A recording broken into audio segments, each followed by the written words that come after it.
So holistic means combining different things, different approaches to get the best possible results, right? Because not everything can be solved only with one treatment. I don't want people who are very obese, who are coming to me and ask, do the magic. Yeah. Because we cannot solve everything, right? So I want them to do their homework first. Many people think liposuction is the solution of losing body weight. No, it's not. How much fat do you want to remove? You should not exceed a certain amount of fat, because the more you remove, the higher the risk get of bleeding, of thrombosis, etc., etc. But at the end of the day, it's nothing worth it if you're sick or something like that. So investing into your health is the best thing that you can do. And you have to set priorities.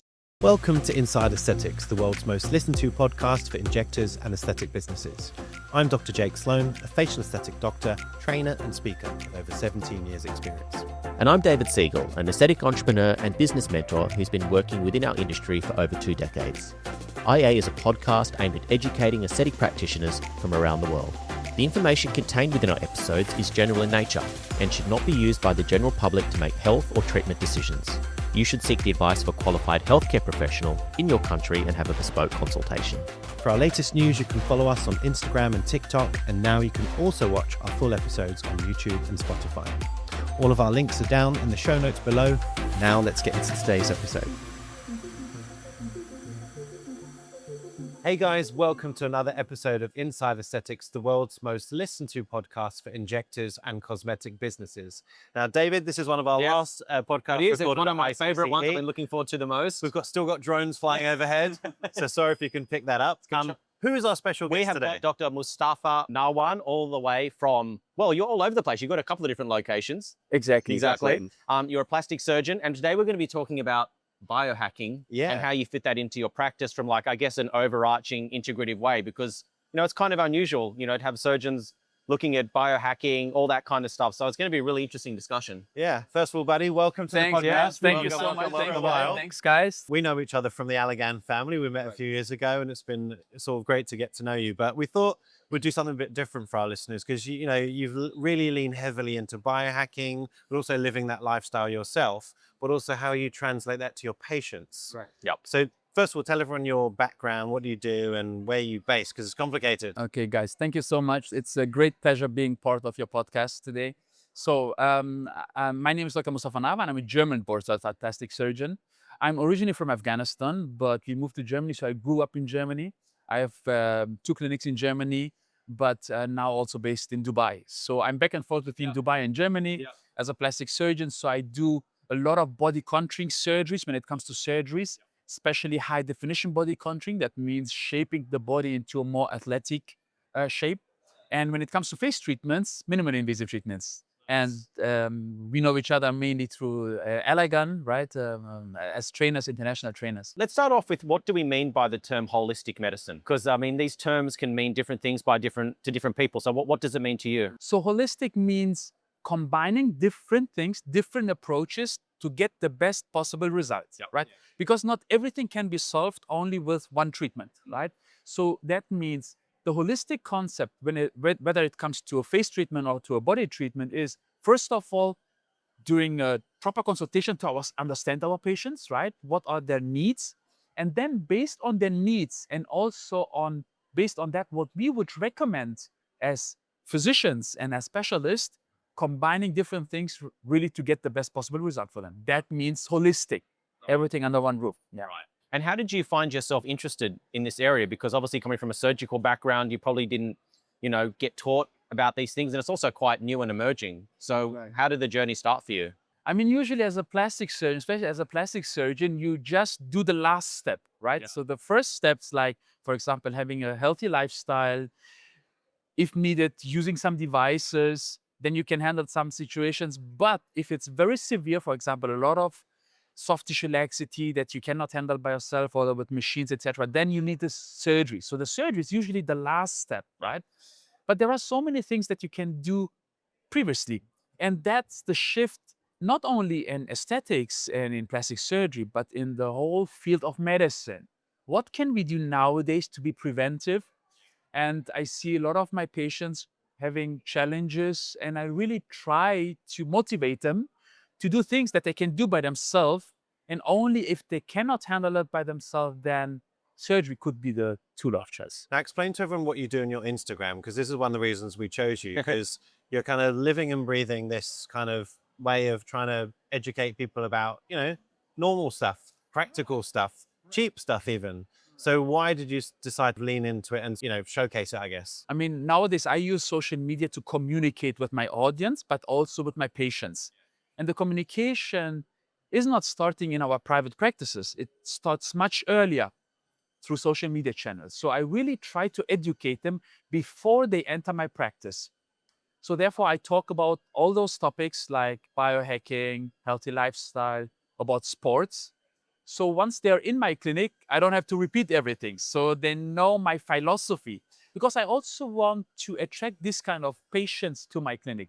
I don't want people who are very obese, who are coming to me and ask, do the magic.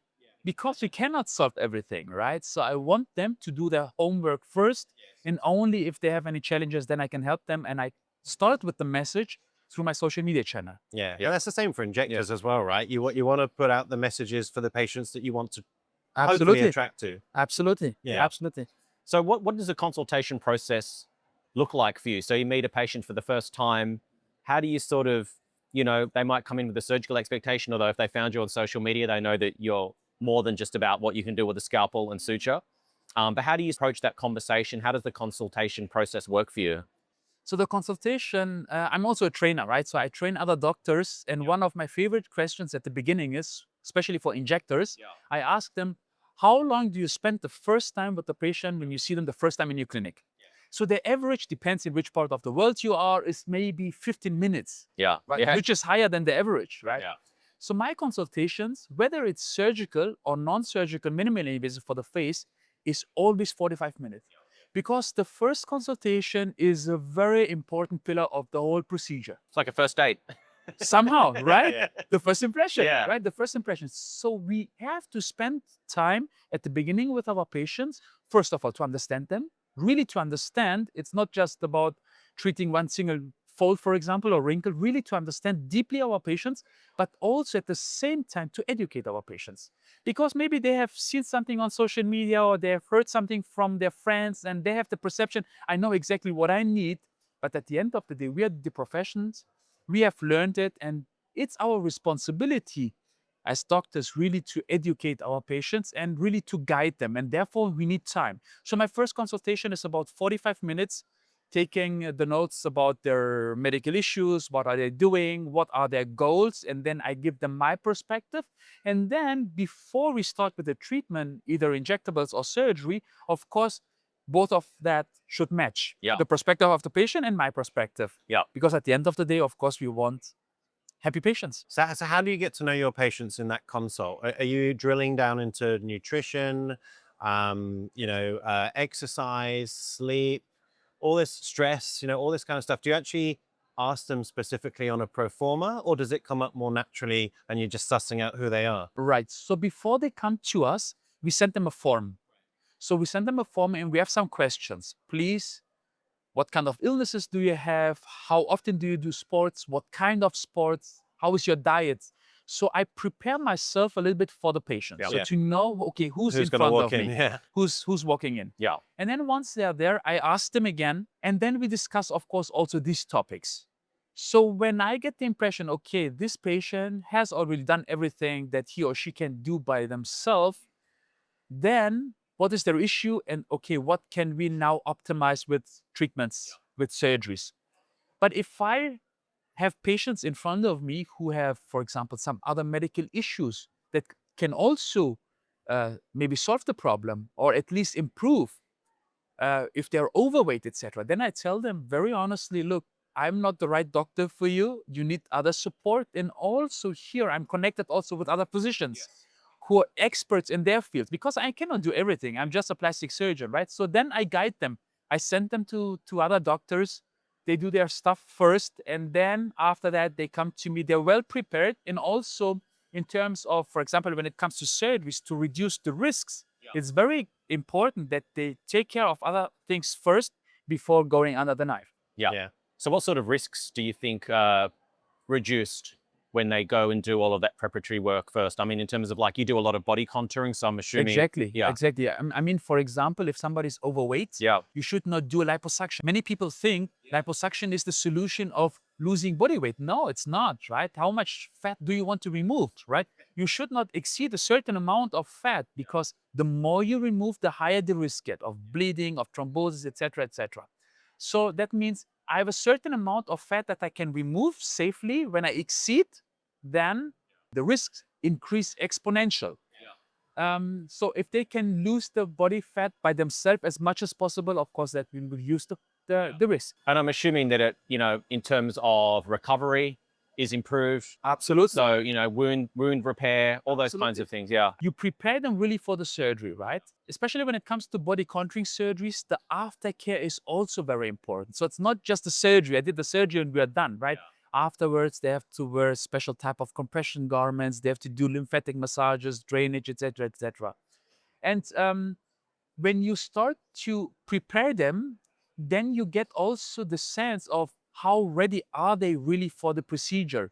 Because if somebody is not taking your advices already before the surgery, this kind of patient will not take your advices also after the surgery, right? And then you can really mess up the whole result at the end of the day, and then they blame you as a surgeon because you haven't done a good job. But I always tell to my patients, look, this is something that we have to work together.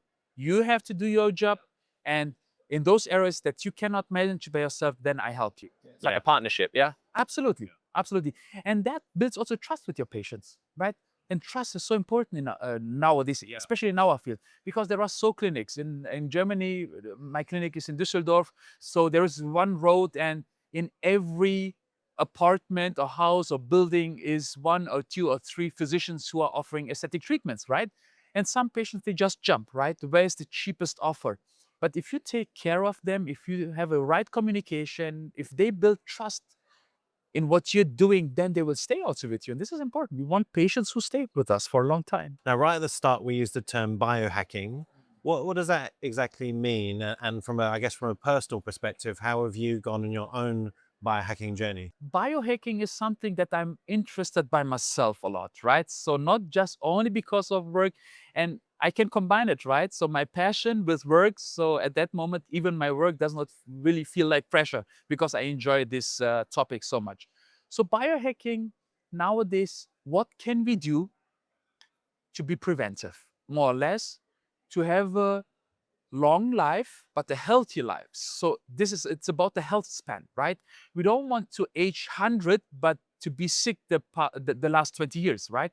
We want to age in a healthy way. And what can we do nowadays that is preventive for me or beneficial for me for my future years, right? And that could be different things. We already talked about it, right? So he's also very much into biohacking. So about nutrition, about supplements, about diet, about sports, about good habits, about recovery. So different things that you can do. And I take my audience, so I share also a few of my biohacking tips on social media, just also to motivate people to become a better version of themselves and to lead them and to guide them to every healthy life. Jake's sick of hearing me talk about it. I think I'm aging him by talking about it. So I still can't remember the name of your hormones, but you've told about 400 people what hormones are on. I might seem a little bit, what's the word, flippant about this, but it is super important. I guess I'm just going to take a bit more time. I'm just so busy. I need to actually focus on how am I going to do this? It's not that I should do it. Of course I should. It's more, how do I do it? Because I just, you need to diarize. It's like running a business. You need to, make time for stuff. Otherwise, it's not going to happen. Well, look, when you're ready to do your first coffee enema. Maybe I've already done one. How do you know? Walk us through a day of what your health routine looks like, or a week. Sometimes you don't do the same things every day, but maybe look at an average week of how you take care of yourself. Just the point that you said, of course, very busy. We all are very busy, right? We all have very busy days. But at the end of the day, it's nothing worth it if you're sick or something like that. So investing into your health is the best thing that you can do. And you have to set priorities. So, for example, my schedule, a few days during the week, because I start my day with workouts. So my schedule is blocked. So my staff knows no appointments at that time. It's my me time. So I set really priorities. So I start with my workouts in the morning. What time? So I start around 8, 8 in the morning. Most of the patients in the aesthetic field, usually they work during the day, right? And they like to come in the afternoon. So I start a little bit later with my work. So in the morning, I start at 8 with my workout. It's either strength, cardio, HIIT workout, or I swim also a lot to prepare for some championships and competitions. So I do sports. Then I have my practice afterwards. And then I go to work. And the energy that I gain in the morning is so much worth for the whole day. Some people think, okay, if you do that at the beginning of the day, then you're exhausted, then you don't have any energy anymore. No, exactly the opposite happens. So doing it right in the beginning of the day, this is what I would recommend. Of course, everybody has another biorhythm, right? But I do it in the morning, then I go to work. Because after work, usually, going back home, of course, you have responsibilities with the family. You also want to spend time with the family. You don't want to miss that, of course. Once you're sitting on the couch, you will not stand, then it's game over. You will not go to the gym, right? Yeah. So this is something that I highly recommend. A lot of my followers on social media, for example, they ask me, you travel so much. You have the busy clinic in Germany or 2 clinics. You work in Dubai. How do you handle that? And then sports, etc., etc., etc. I have my rhythm and my habits, and I try really to keep it everywhere. So even when we're here in Egypt right now, right? So I try really to focus on sleeping, right? Although we have dinners and even apart from last night, but still, I try to manage really to have a good, proper sleep somehow. I track that, the food that I'm eating, right? Even here, of course, It's hard. we don't. It's hard. Yeah, it's really hard, right? But somehow to manage really to keep your habits, the good habits. Yeah. And it's important to build these habits. And until you have this habit, it takes time, 3 to 6 months maybe. And these 3 to 6 months, you will not see really results, but you will have a lot of pain. But it's worth it. But once you have the habits and you're not doing it anymore, then you don't feel comfortable, right? So it's important of building this kind of habits. Yeah, I think it's important maybe to start with like small steps. You're not going to start off by working out 5, 6 days a week. So you just say, okay, I'm going to start off by working out 2 days a week. I'm going to, start my day at 10 o'clock, 11 o'clock. I'm going to go for a swim. I'll go for maybe a walk. I'll do some body weight exercises. And then you start to feel the benefits. I know you're saying that like you might not notice like your body changing straight away, but definitely, you'll feel more energy. It's almost like a cheat code because you think you're giving up time, but you actually get more time back because you become way more efficient. Your energy levels are higher. So yeah, it's sort of like, it's a bit of a trick. I noticed your Aura ring. Yeah. You've got an Aura ring on. It's also orange, yeah. Mine's missing. Tracking tools. How do you utilize this to kind of keep you on track, or what are you even monitoring on that? So mainly for recovery, not for my workouts. So my workouts, because I'm not wearing it when I swim or when I do lift trainings, etc., because it's disturbing. And I tried also the armbands, but I like the ring more. I track it my workouts with a watch. Okay, Apple Watch, is it? It's Apple Watch, yeah. Just to see how my performance is. I really try nowadays not to be too much used to these devices. Yeah. Just to give me an objective feedback. Yeah. I really try to build also intuitive decisions to understand your body. And then when you double check, then you see, oh, it is matching. I'm tracking, yeah. I'm tracking. So that's important. But I don't want really to get too much used to it. So when you mention recovery, what are you actually looking for? What are the parameters? Mainly sleep. How long do I sleep? I'm focusing much more on recovery more than, for example, exercise nowadays. Previously, it was the opposite. And since I'm more focusing on recovery, I'm getting better in sports. So recovery is so important. And I unfortunately did not pay enough attention in the past, what I'm doing right now. So how much do I sleep? And of course, how is my sleep? I mean, you can spend 10 hours in bed, but your sleep can be very, very poor and very, very bad. And therefore, I use the tool, mainly for sleep, to measure my sleep. What about you guys?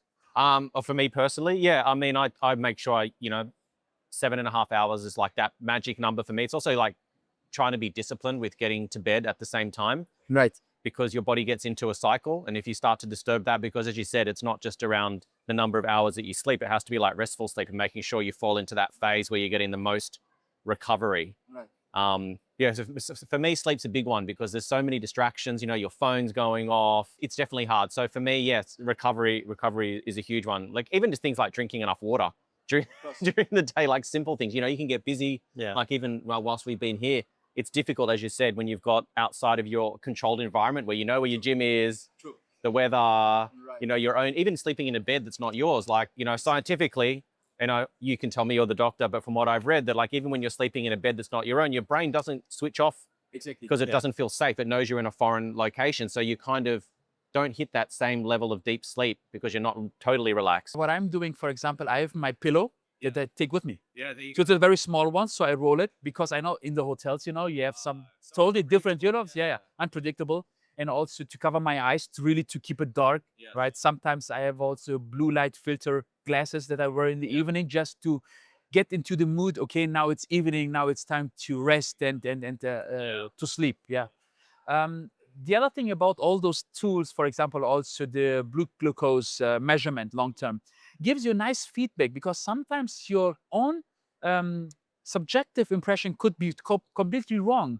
But then when you do something, when you eat or drink or whatever you do, right, and then you see it black on white, then you understand, okay, is this kind of food, for example, beneficial for me or not, right? Because there is not the customized way of eating, for example, right? The food which is good for me does not have to be good for you or for you, right? So to know exactly what is the right thing for you, therefore also the tools are very good. So have you been wearing a monitor, or was that you did it in the past? In the past, yeah. I'm not doing it all the time, but sometimes I do that. For example, when I'm on vacation, then I do that. Sometimes I have also some cheating days, right? I just want to see what is happening in my body. For example, the way how I eat. That's actually why I bought the Aura Ring. You know, I do want to start sort of being a bit more motivated about this, but I want to understand my body first. So I just put this on. I was like, well, how much do I actually sleep? Because my sleep it's not long. I'd probably sleep about 6 hours and I'm done. I just can't sleep longer than 6. But if it's good quality, that's okay for me. It might not be good for you. So just sort of understanding like what's my normal, and then I can start working with that. Well, if I'm a night owl or an early riser, then I need to plan my exercise, for example. So that's my first step, to understand what does my body like and what am I actually doing. There was one time I came home from America about 4 months ago from an Allegan tour, and I was absolutely wrecked. And this told me, you need to stop. And so it's pretty intuitive, but you know, it's nice to know that what it says is what you feel. Like it's sort of understanding your body better. The hours after midnight don't count the same as the hours before that. Sure. So even if you're getting 6 hours sleep, your body isn't getting the same rest after midnight. I mean, maybe you can talk to the science more, but that's what I've read, that, you know, the hours after midnight are not as useful as the ones before me. Yeah, but and also especially those long flights where you cross a lot of time zones, really. It destroys you. That really destroys you. And this is really challenging. So for example, for me, I have 2 hours, depending on the season, 2 or 3 hours time difference between Germany and Dubai. And I fly very frequently, but even the 2 hours is really bad. How do you combat that? Do you take things like melatonin, and what's your process for dealing with jet lag? So I'm most of the time in Dubai, and when I travel for a short period of time, I try also to be in the other countries where I am in the same time zone. Yes. So for example, when I'm in Germany, I still keep, for me personally, the Dubai time zone. Yeah, that right. means I go Because earlier you're to only there bed. for a short time. Right. Right. So I go earlier to bed. Yeah. And then I wake also earlier. Yes. So I can do all my stuff. So I really try to keep the time zone where I stay most of the time. Yeah. Then it's much easier for me. It doesn't always work, but as soon as I get on the plane, or even a few hours before, I turn my clock to the local time that I'm flying to, and I'll eat and live by the new time zones. If they're offering me food on the plane, as I get on, and it's like 2 a.m. local time, well, I'm not going to eat because it's just going to prolong my jet lag. Yeah, but you guys, I mean, Australia is on the other side of the world. Wherever you go, right? It's. I mean, our trip over here, we had the 13.5-hour flight to Dubai, and then we had, well, the 3-hour flight from Dubai to Egypt. But even like going to America, like anywhere we go, it's like there's a massive difference. Yeah. Even from one side of our country to the other, there's a massive difference. Japan's good. It's almost straight up. Yeah. So Japan's a good destination if you're from Australia. Yeah. But it's still 10 hours flight, right? Yeah. Yeah. Or 9 exactly. hours. Yeah. Hey guys, sorry to interrupt your podcast. Just a quick message about our Patreon and how you can support us as a podcast. So David, what is Patreon? So Patreon is an on-demand subscription service that allows you to access our global community of practitioners, business owners, and essentially it's a place where you can come together, get positive support, advice. Whether you're a beginner or an experienced KOL, there is a place for everybody. Yeah, so if you download the Patreon app, search for Inside Aesthetics, there are two main options to subscribe. You can become a free member where we can communicate with you, share our news, involve you in competitions, etc. Or you can become a full subscriber for 50 Australian dollars a month. And there you get access to the WhatsApp community where people are sharing and getting advice. But also within the Patreon app, David does a lot of business coaching and mentoring. So I think you've drilled down to various topics that have cropped up that have been communicated in our WhatsApp group. I mean, just today we recorded some content. It's quite a nuanced space, and the challenges that business owners and practitioners come up against in this space is quite difficult to get advice on. So always happy to share my knowledge and all of my mistakes and lessons learned along the way. And then I, of course, tackle injectable content. I often involve patients or talk about new products, anatomy, and all that good stuff.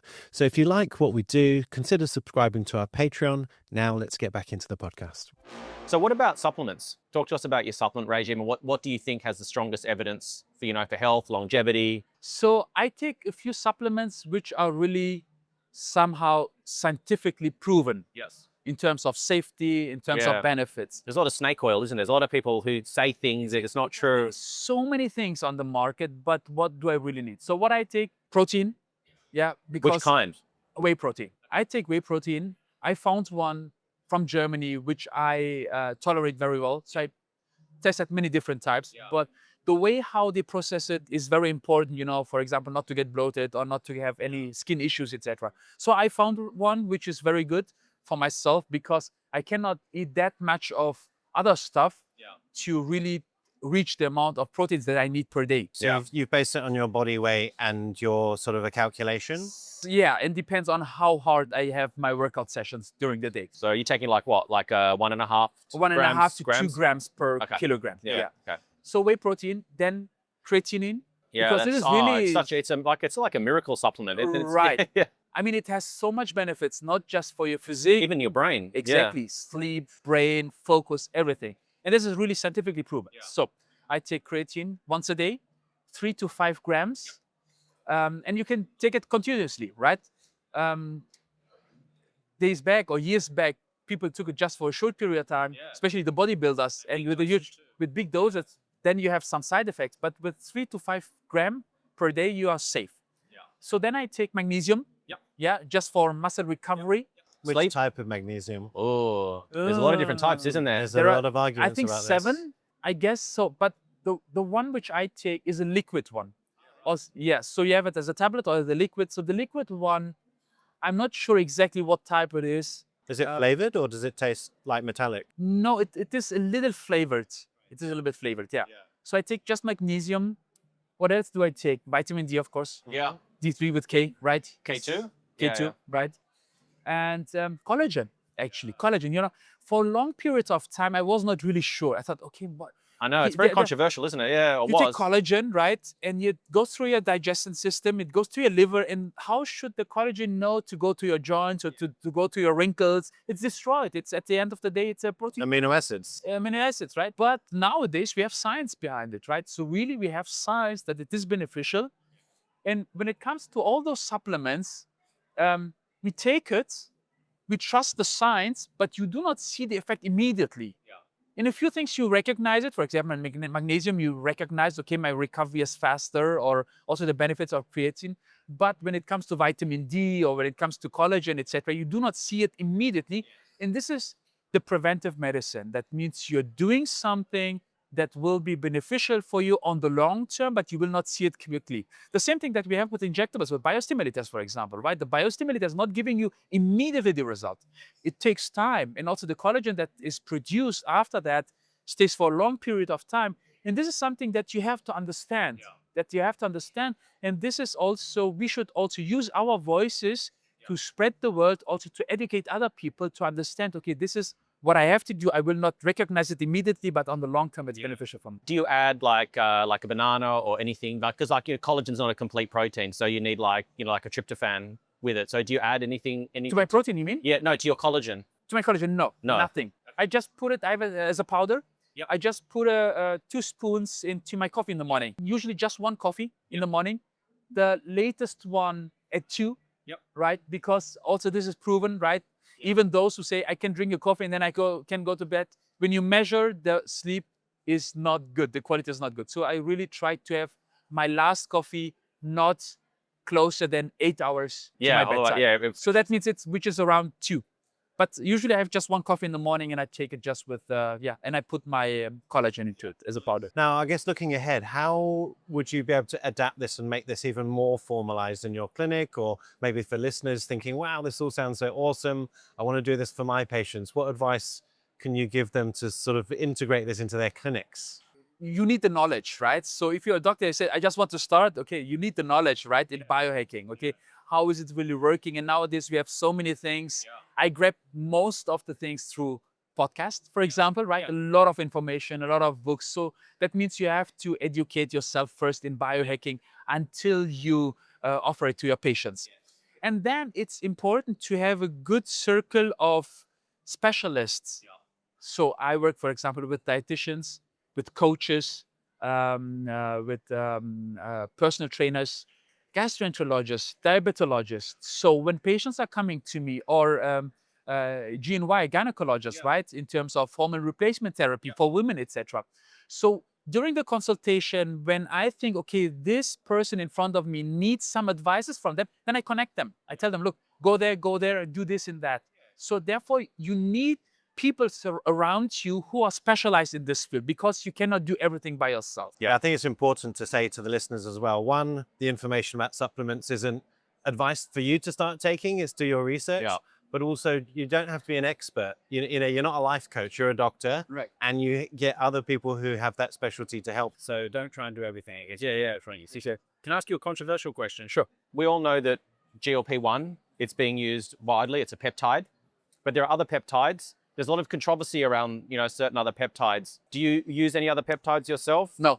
Okay. And why is that? Do we have really science behind it? Good question. Yeah, I don't know. I think not really. I mean, peptides they have a lot of potential, right? A lot of potential. So I know, for example, for peptides, for if they have any joint problems, right? Really injecting it into the joints, we see a lot of benefits in terms of recovery. But honestly, I'm not really into peptides and how will it, or what is it doing when I take it, right? So I need really somehow science backup before I start with something. And because that what I saw so far is not convincing me. The analogy for me is a little bit like exosomes. It's like, sounds promising. The science is kind of there-ish, but it's not specific enough for me. It's like sort of throwing a peptide or an exosome at a problem and hoping something will work. Right. Yeah. I don't think I'm not also disagreeing. You've obviously seen benefit. I have like huge benefits, but I understand, there's also the commercial side of our industry too. And so like to do a randomized double placebo controlled study costs, millions and millions of dollars. And unless there's going to be a financial return for said pharmaceutical company, then who can afford to do that? Especially when you can't patent an amino acid. Exactly. And that's the challenge, is that how do you actually prove it where it becomes, certifiable, heavy duty science, when no one's got the money to there's no motivation to actually do that research. So we're kind of in a tough situation. Yeah, and the other thing is, only because something is not scientifically proven, it does not mean that it's not working, right? In terms of polynucleotides, peptides, exosomes, etc., etc. It does not mean that it's not working, because most of the things are not proven scientifically, right? And it needs time, but I'm happy that many doctors, not only in the aesthetic field, are focusing on biohacking, right? And for sure, we will have also more science backup for this kind of peptides, definitely. Awesome. Yeah. What's the one myth or thing that you think patients get wrong most? Like, what do you... Fake news. Yeah. Well, yeah, like patients come with preconceived notions about, oh, I should be doing this or I shouldn't be doing this. Is anything that comes up commonly for you? I mean, nowadays we do also a lot of injectables, right? And what we are faced is they're coming to us and tell us, definitely I don't want to have fillers, for example, right? But if you have volume loss and you want to replace volume, then you need volume, right? But they have heard that maybe it stays forever or it migrates, it creates all those complications. Of course, with everything, even with just taking blood from the arm, if you don't know how to puncture the vein, you can cause problems, right? So it's so much dependent on how treatments are done, the injector by themselves, the products that they're using. So this is something that most of us are facing globally, right? That people are afraid, oh, I don't want it, right? And again, here, the communication skills, right? From the beginning, understand your patient and educate them, right? Tell them, okay, in your case, when it's needed, then it's needed to do, yeah. Final question. If you weren't a doctor, you weren't involved in medicine, what do you think you'd be doing with your life? If I were not a doctor, Yes. What would your other career choice be if you hadn't fallen into medicine? somehow into arts, definitely into arts, because I love art, to create things by myself with my own hand. That was actually also, as I told you, one of the reasons I became a plastic surgeon, right? So arts, architect. I liked really architect, and sports. Maybe a professional career as a sport guy. Yeah. So I was a swimmer as a kid, and then I stopped for a very long time. But now I'm competing again, even at my age, and I have some goals which I want to hit. And I think nowadays, especially with biohacking, healthy lifestyle, it's even possible. So the career does not have to end with 30, professional career. So this is my goal. But I think being not a doctor, that could be something that's... Like, joking aside, you've got Afghani heritage. You could potentially go for the, you could qualify. Yes, I could really qualify for big events through my nationality. So I have 2 nationalities. But anyway, if I go to a big event, I also want to perform, right? I don't want to have, okay, he just got the ticket because no. If I'm there, then I want also to push myself as much as possible and also present the country in the best way I can. Fair enough. Well, mate, it's been great to have a nice catch up at ICCE and learn a bit more about you. Thank you for sharing your knowledge. Yeah. Thank you so much. When are you guys. flying home? On Sunday. Okay, so back to Germany. You're doing more trainings in clinic tomorrow for Egyptian Exactly. So injectors. I have some treatment for injectors here in Cairo. On Sunday, I will fly back to Germany. Then there's another event in Italy, and then back to Dubai, another event in between patients. Traveling, but really try to keep my habits and my rhythm. Yeah. So for the injectors, last question, what are you thinking of the Egyptian injecting sort of circuit? Like, is it advanced? Is it behind? Is it still learning? Like, just be honest. Like, what have you observed? I mean, the market everywhere is from here to here, right? It's like you can buy a t-shirt for just €2, right? But you can buy a t-shirt also for hundreds of euros, right? And also here, it's a huge market. I mean, it's a huge country. Only here in Cairo, more than 20 million people live only in one city, right? And of course, a lot of injectors and a lot of different qualities. I saw some very talented doctors, very educated in terms of how they do their injections.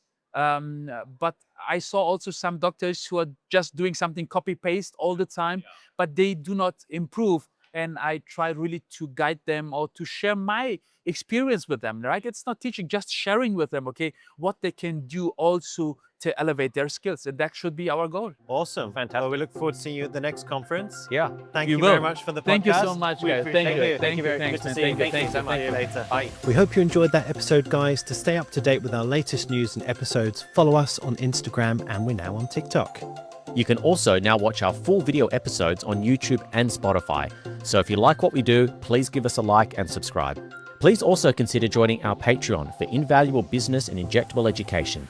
Get access to our global community of like-minded professionals, hints and tips videos, bonus podcast content, and more. All of our social links, Patreon, and contact information are in the show notes below, and we'll see you in the next episode.